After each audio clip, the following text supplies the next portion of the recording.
जय Hind defence lovers. आज की टॉप हेडलाइंस कुछ इस प्रकार है।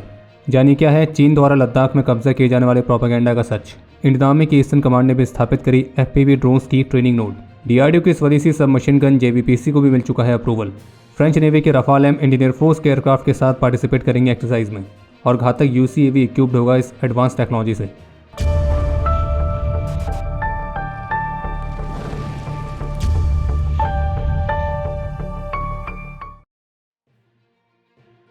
आज जम्मू कश्मीर के बंदीपोरा से एक बेहद ही दुखद खबर सामने आई है, जहां खराब मौसम और पुअर विजिबिलिटी की वजह से इंडियन आर्मी का एक व्हीकल स्किड होकर सीधे खाई में जाकर गिरा और इस दुर्घटना में हमारे 4 वीरों ने अपना सर्वोच्च बलिदान दिया है और जबकि हमारे कुछ अन्य वीर घायल भी हैं। हम ईश्वर से प्रार्थना करते हैं कि हमारे इन वीरों की आत्मा को शांति मिले और ये देश इनके सर्वोच्च बलिदान के लिए सदा इनका ऋणी रहेगा। और जो हमारे वीर घायल हैं तो उनके जल्द से जल्द स्वस्थ होने के लिए भी हम प्रार्थना करते हैं। इसके अलावा एक महत्वपूर्ण अपडेट यह है कि 27 दिसंबर 2024 को चीन ने अपने शिनजियांग प्रांत को रीऑर्गेनाइज करने की अनाउंसमेंट करी थी और जिसके तहत उन्होंने 2 नई काउंटीज को स्टैब्लिश करने की भी बात कही थी। काउंटीज का मतलब है एक तरह का जिला और इनमें से एक काउंटी चाइनीज ऑक्यूपाइड लद्दाख वाले रीजन को कवर करती है, यानी कि वो रीजन जिसे चीन अक्साई चीन कहता है। और चीन के इस निर्णय को लेकर कल 3 जनवरी 2025 को जब एक प्रेस ब्रीफिंग हुई तो उसमें भारतीय विदेश मंत्रालय के प्रवक्ता की तरफ से स्पष्ट किया गया कि भारत ने चाइनीज ऑक्यूपाइड लद्दाख को कवर करने वाली चीन की नई काउंटीज के निर्माण पर अपने चाइनीज काउंटर पार्ट के सामने विरोध दर्ज कराया है, क्योंकि लद्दाख पूरी तरह से भारत का अभिन्न हिस्सा है। इसके साथ ही भारतीय विदेश मंत्रालय के प्रवक्ता ने यह भी स्पष्ट किया कि लद्दाख के इस वाले क्षेत्र में जो इलीगल चाइनीज ऑक्यूपेशन है उसे भारत ने कभी भी स्वीकार नहीं किया है और चीन द्वारा इन नई काउंटियों के निर्माण से ना तो क्षेत्र पर हमारी संप्रभुता के संबंध में भारत की दीर्घकालिक और सुसंगत स्थिति पर असर पड़ेगा और ना ही यहाँ पर चीन के अवैध और जबरन कब्जे को वैधता मिलेगी। और हमने डिप्लोमेटिक चैनल्स के माध्यम से चीनी पक्ष के सामने इस पर अपना गंभीर विरोध दर्ज कराया है। लेकिन अब हो यह रहा है कि भारतीय विदेश मंत्रालय के प्रवक्ता के इस पूरी स्टेटमेंट को भारत के खिलाफ एक नए तरह के प्रोपेगेंडा की तरह इस्तेमाल किया जा रहा है और जिसमें इस वीडियो के माध्यम से वो कुछ ऐसा दिखाने का प्रयास कर रहे हैं कि भारतीय विदेश मंत्रालय ने यह स्वीकार किया है कि चीन ने लद्दाख के कुछ और क्षेत्रों में कब्जा कर लिया है और उन काउंटीज के अधिकार क्षेत्र इन क्षेत्रों को भी कवर करेंगे। बल्कि चीन की नई काउंटीज उस क्षेत्र को कवर करती हैं जिस पर उसने पहले से ही इलीगल तरीके से कब्जा करके रखा हुआ है 1962 के टाइम से। लेकिन भारत चीन के उस कब्जे को नहीं मानता है और भारत का स्पष्ट है कि लद्दाख पूरी तरह से भारत का ही अभिन्न हिस्सा है और इसी वजह से चीन के इस फैसले पर भारत ने अपना विरोध दर्ज कराया है। और इसके अलावा ब्रह्मपुत्र पर चीन जो दुनिया का सबसे बड़ा डैम बनाने की योजना बना रहा है तो चीन की इस योजना पर भी भारत ने अपनी चिंता व्यक्त करी है। और जो USNA कल से भारत की विजिट पर रहेंगे तो उनके इस विजिट के दौरान चाइनीज डैम के भारत पर पड़ने वाले इम्पैक्ट को भी डिस्कस किया जाएगा। और खैर बाकी चीन द्वारा जो नई काउंटीज को बनाए जाने की घोषणा की गई है तो चीन के इस कदम पर foreign affairs expert Shri Ravindra Sachdeva का मानना है कि जो चीन है वो चाइनीज ऑक्यूपाइड लद्दाख यानी कि अक्साई चीन वाले रीजन में अपनी पकड़ को लगातार मजबूत कर रहा है। और उनका ये भी मानना है कि चीन की इस तरह की हरकतें भारत के साथ अपने संबंध को सुधारने की अनिच्छा का संकेत देती है, जबकि इसकी बजाय चीन कॉन्फ्लिक्ट बनाए रखने और धीरे धीरे अपनी उपस्थिति को बढ़ाने का विकल्प चुन रहा है। कल 3 जनवरी को नई दिल्ली में DRDO भवन में एक खास इवेंट आयोजित किया गया था और इस इवेंट को संबोधित करते हुए DRDO chief doctor Sameer V Kamat की तरफ से पिछले साल यानी कि 2024 में DRDO द्वारा प्राप्त की गई कई सारी महत्वपूर्ण उपलब्धियों के बारे में बताया गया। जैसे कि उनकी तरफ से बताया गया कि 2024 में DRDO द्वारा विकसित किए गए लगभग 1.10 लाख करोड़ रुपीस तक के सिस्टम्स के AO1 को मंजूरी मिली थी, जिसमें शामिल है air defence tactical control radar, air defence fire control radar, medium range की anti ship missile, long range की land attack cruise missile system, signal intelligence और कम्युनिकेशन जैमर एयरक्राफ्ट, नेवी के लिए medium range maritime reconnaissance aircraft, coast guard के लिए multi mission maritime aircraft, anti tank influence mine जिसका नाम है प्रचंड, जॉइंट वेंचर प्रोटेक्टिव कार्बाइन यानी कि JVPC, पिनाका रॉकेट सिस्टम्स के लिए एरिया डिनाइल म्यूनिशंस टाइप 2 और टाइप 3, 155 mm के नर्वलेस projectile, Sukhoi Su-30 MKI fighters के लिए स्वदेशी इलेक्ट्रॉनिक वॉरफेयर सूट योद्धा और Anidra, software defined radios, electro optical fire control systems और CBRN water purification system mark 2। तो ये DRDO द्वारा विकसित किए गए वो सारे सिस्टम्स हैं जिनको अप्रूवल मिला है और उनका ये कहना है कि DRDO के कई सारे सिस्टम्स ऑलरेडी या तो कंप्लीट हो चुके हैं या फिर यूज़र इवैल्यूएशन और डेवलपमेंटल ट्रायल्स की फाइनल स्टेजेस में हैं। उन्होंने ये भी स्पष्ट किया है कि 2024 में CCS ने 2 फ्लैगशिप प्रोग्राम्स को मंजूरी दी थी, जिसमें से एक था एमका का फुल स्केल इंजीनियरिंग डेवलपमेंट और दूसरा था आंध्र प्रदेश में स्थापित होने वाली एक नई मिसाइल टेस्ट रेंज। और DRDO को Dharashakti integrated electronic warfare system, advance light weight torpedo, ATAGS, mission 45 days और quick reaction surface to air missiles, तो इन अलग अलग परियोजनाओं के लिए प्रतिष्ठित अवार्ड से भी सम्मानित किया गया है। और उनकी तरफ से ये भी स्पष्ट किया गया कि इस वर्ष यानी कि 2025 में DRDO में जो भी जरूरी चेंजेस हैं तो उनको भी कंप्लीट कर लिया जाएगा। इसके अलावा DRDO की 29 परियोजनाएं ऐसी हैं जिनको मंजूरी मिलने का इंतजार है और जो कि जल्द ही मिल जाएगी। और इसके अलावा DRDO ने AI टूल दिव्य दृष्टि को भी सफलतापूर्वक विकसित किया है, जिसमें फिजियोलॉजिकल पैरामीटर्स के साथ फेस रिकॉग्निशन सिस्टम्स को इंटीग्रेट किया जाएगा।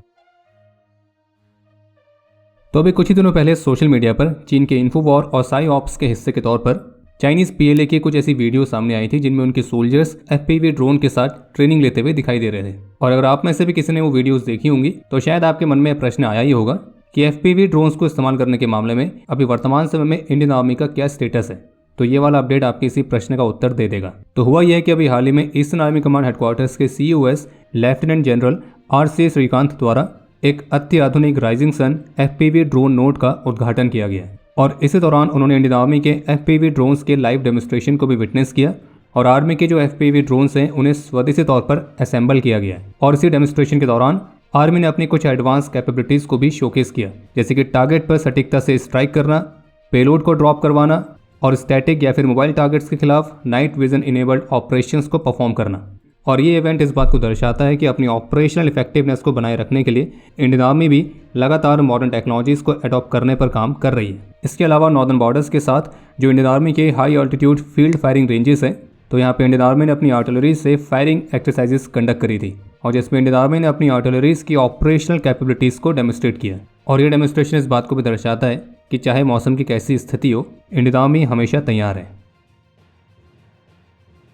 फ्रेंच नेवी का एयरक्राफ्ट कैरियर अपने स्ट्राइक ग्रुप के साथ गोवा पहुंच चुका है और फ्रेंच नेवी के कैरियर स्ट्राइक ग्रुप के एलिमेंट्स में रफाल M फाइटर जेट्स भी शामिल हैं। और ऑफिशियल्स की तरफ से बताया गया कि आने वाले कुछ ही दिनों में फ्रांस के जो रफाल M फाइटर्स हैं वो इंडियन एयरफोर्स के फाइटर एयरक्राफ्ट के साथ भी एक्सरसाइज कंडक्ट करेंगे। बाकी जैसा कि पिछले डिफेंस अपडेट में ऑलरेडी हम आपको बता चुके हैं कि फ्रेंच नेवी इंडियन नेवी के साथ बाइलेटरल वरुण एक्सरसाइज को कंडक्ट करेगी। और बाकी जैसा कि आप सभी जानते हैं कि भारत भी जल्द ही 26 रफाल M फाइटर्स को लेने वाला है। तो इसी को लेकर ANI के साथ बातचीत में फ्रेंच नेवी ऑफिशियल का कहना था कि सेम एयरक्राफ्ट के साथ एक साथ काम करने का मतलब है कि हम एक दूसरे के साथ सेम तरह के लाइसेंस, सेम तरह के प्रोसेस को शेयर कर सकते हैं और मिलकर इस सेम टूल के बारे में अपने बेटर व्यूज़ को डेवलप कर सकते हैं। और सेम एयरक्राफ्ट के साथ काम करने का मतलब है कि ये दोनों देशों की नेवीज को और भी क्लोज लाएगा।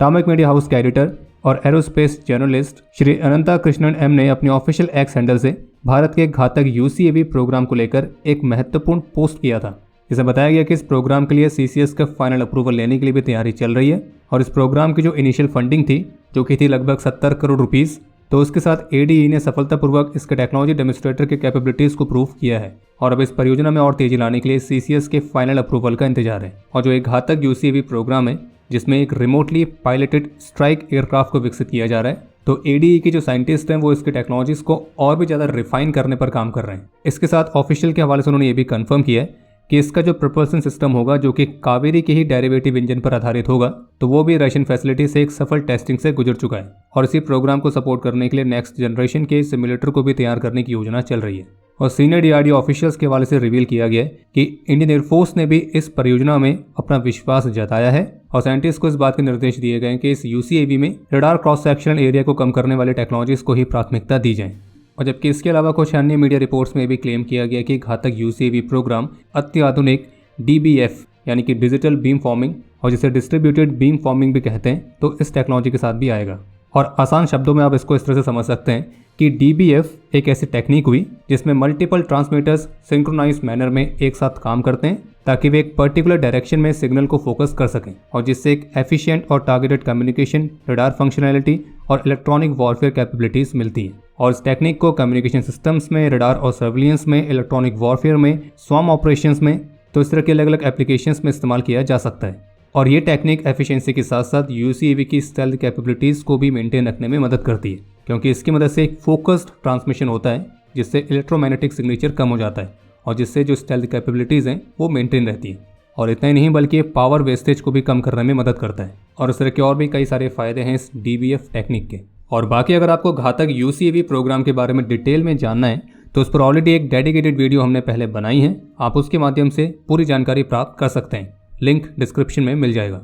बाकी अब समय है आज के इतिहास का आज के दिन 1996 में जम्मू कश्मीर में ऑपरेशन रक्षक के दौरान अपने अदम्य साहस और वीरता का परिचय देते हुए मेजर राजीव कुमार लाल वीर गति को प्राप्त हुए थे और इन्हें मरणोपरांत शौर्य चक्र से सम्मानित किया गया। आज ही का वो दिन है जब 2001 में भारत के स्वदेशी फाइटर जेट LCA तेजस ने अपनी पहली उड़ान कंडक्ट करी थी। और आपके लिए आज का प्रश्न है कि जो तेजस वाला प्रोग्राम है उसे कौन से वर्ष में शुरू किया गया था।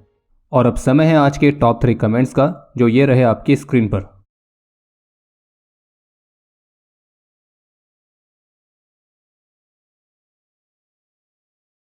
उम्मीद है आपको आज का एपिसोड पसंद आया होगा। पसंद आया तो वीडियो को लाइक करना ना भूलें। आपके कोई भी सुझाव या सवाल हो तो उसके लिए कमेंट सेक्शन ओपन है। और अगर आप डिफेंस रिलेटेड और भी एक्सक्लूसिव कंटेंट में दिलचस्पी रखते हैं तो आज ही प्ले स्टोर से डिफेंस स्क्वाड की सुपर ऐप को डाउनलोड करना ना भूलें। और अगर आप चैनल पर पहली बार आए हैं तो squadron.in पे जाके हमारे नए डिज़ाइंस को भी चेकआउट जरूर करें। बाकी जल्द मिलेंगे नए एपिसोड के साथ। तब तक के लिए जय हिंद, जय भारत।